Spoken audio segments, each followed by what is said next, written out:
to that rule. Here come Chelsea then. We'll get to the team news shortly, but there are a good number of changes from Monday night. Some players who you might not have seen before. Opportunity knocking. Teams in PL2 play at least 3 games in their main stadium every season, so this is Chelsea's first of those, and as you can see, there are a good number of supporters just down below us in the lower tier of the East Stand, here to have a look at the next generation.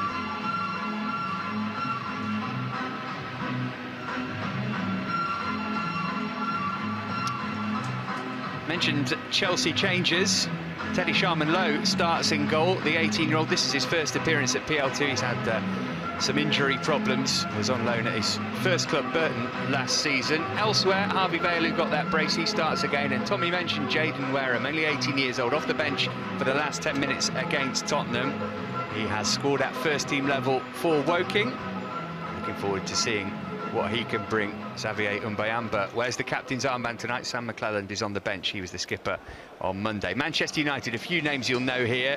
Shola Shoretire played several times for the first team last season, and if you think you recognise the names Savage and Wellens, well, Charlie Wellens is the son of Richie, who's a Doncaster manager, former United youth player himself, and Charlie Savage, wearing number 8, playing in central midfield with a curtain-style haircut. Yes, he is Robbie's son.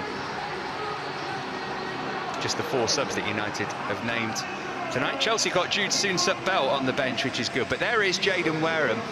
It's interesting, Tommy, isn't it? You mentioned, well, he's going to playing at Stamford Bridge all of a sudden. He has played first-team football. He got a brace for Woking late on at Bromley in January, and that's a derby game for them, so that's, you know, a competitive fixture. He's used to that kind of thing. But it's chalk and cheese, isn't it? Playing PL2 at Stamford Bridge to playing a senior game in the National League. Well, Bromley and Woking are both strong in that league. So, as you say, it was a tough gig for them. And, yeah, I mean, he came through that with flying colours and got a couple of goals. So this won't faze him tonight, but it's a totally different stage for the young man. And one I'm sure he'll embrace and enjoy. But, as I said, there's a few changes from the other night. And, obviously, I don't know if that's due to injury or just fatigue, because it was a tough night's work. Yeah, like Sam McClelland and Dion Rankin on the bench, having started on Monday for Beamer 2. The referee is Alan Dale. Harvey Vale's about to kick things off for Chelsea here. Going towards the Matthew Harding stand in the first half. Usually well worth watching when these two meet. You're almost guaranteed goals, in fact. There have been 13 goals in the 2 meetings between them last season alone. You might have joined us for Chelsea battering United 6-1 at Kingsmeadow in December, and then United handed out a thumping of their own in April, 4-2, although that came with a caveat because the Chelsea goalkeeper Lucas Bergstrom was sent off pretty early on that night. Here is Mbuyamba wearing the captain's armband tonight. So it looks like similar formation to what we've become used to and what we saw on Monday, Tommy. Yep, exactly that. George Nunn playing on the left as a wing back. Obviously, Josh Brooking comes back in as a centre half. He came on as sub, played as a wing back, but obviously Silko Thomas takes that role up today. Same formation, slightly different team.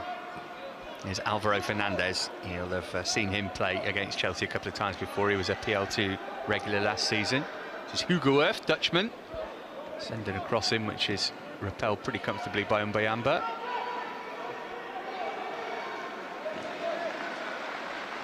United will want to start on the front foot because they were passive against Leicester in their first game, and as Chelsea were lucky to get a point against Spurs, so were United against Leicester.